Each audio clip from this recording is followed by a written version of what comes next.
Operation सिंदूर की कामयाबी पर जहां जश्न मनाया जा रहा है, तो वहीं अब भारत के जासूसों पर लगाम भी लगाई जा रही है। ऑपरेशन सिंदूर के बाद भारतीय खुफिया एजेंसी एकदम अलर्ट मोड पर है। ऐसे में हरियाणा, पंजाब और यूपी से कई जासूसों को पुलिस ने गिरफ्तार किया है। इसी कड़ी में कई सवाल उठते हैं। अब तक पुलिस ने 8 जासूसों को हिरासत में लिया है। अब और भारत में कितने जासूस बाकी हैं? आखिर क्यों इन जासूसों को भारत के खिलाफ जासूसी करने की जरूरत आन पड़ी? अब आपको ये जानकर हैरानी होगी कि पाकिस्तानी जासूसों पर पूरा गिरोह भारत में सक्रिय है। बातों को न घुमाते हुए आइए आपको पूरा मामला बताते हैं। दरअसल जहां एक तरफ ऑपरेशन सिंदूर की कामयाबी का जश्न भारत में मनाया जा रहा है, वहीं दूसरी ओर अब पाकिस्तान के जासूसों पर प्रहार हो रहा है। ये बड़ी हैरानी की बात है कि चंद पैसों के लिए हमारे देश के लोग गद्दारी करने की सोच लेते हैं। पुलिस ने एक्शन दिखाते हुए कई पाकिस्तानी जासूसों को गिरफ्तार किया है। ऐसे में सवाल उठ रहा है कि और कितने लोग पाकिस्तान के साथ मिलकर जासूसी कर रहे हैं।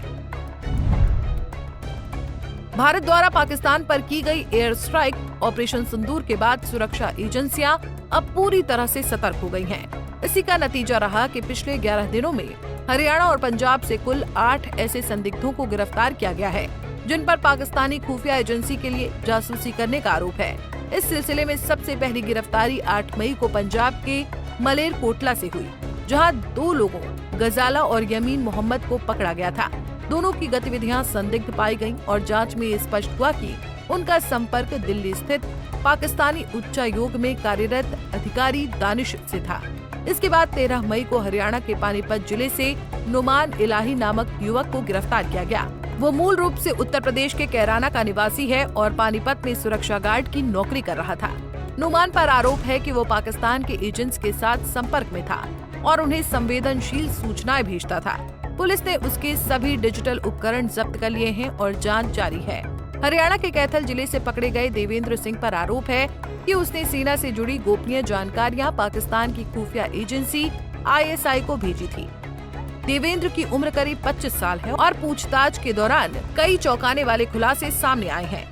इसके बाद हिसार से सोशल मीडिया पर सक्रिय यूट्यूबर ज्योति मल्होत्रा की गिरफ्तारी ने सुरक्षा एजेंसियों को और चौकन्ना कर दिया है।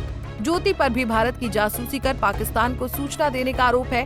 बता दें कि ज्योति मल्होत्रा से पूछताछ के बाद पुलिस उसके अन्य साथियों पर शिकंजा कस रही है। इसी कड़ी में एक और महिला यूट्यूबर प्रियंका सेनापति का भी नाम सामने आया है। प्रियंका ज्योति की करीबी दोस्त है। बता दें कि दोनों अलग अलग कश्मीर घूमने गए थे।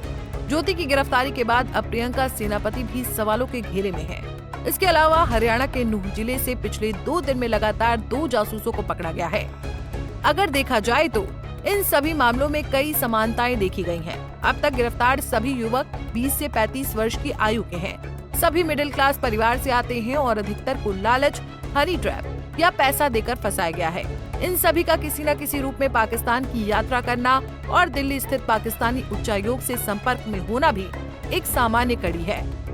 बहरहाल एक रिपोर्ट के मुताबिक पाकिस्तान की खुफिया एजेंसी ISI खुफिया जानकारी जुटाने के लिए पहले उन स्थानों को प्राथमिकता देती है जहां से अधिक महत्वपूर्ण जानकारी मिल सकती है। इसका मतलब ये है कि खुफिया जानकारियों की उपलब्धता के आधार पर ISI को जो राशि मिलती है वो तय होती है।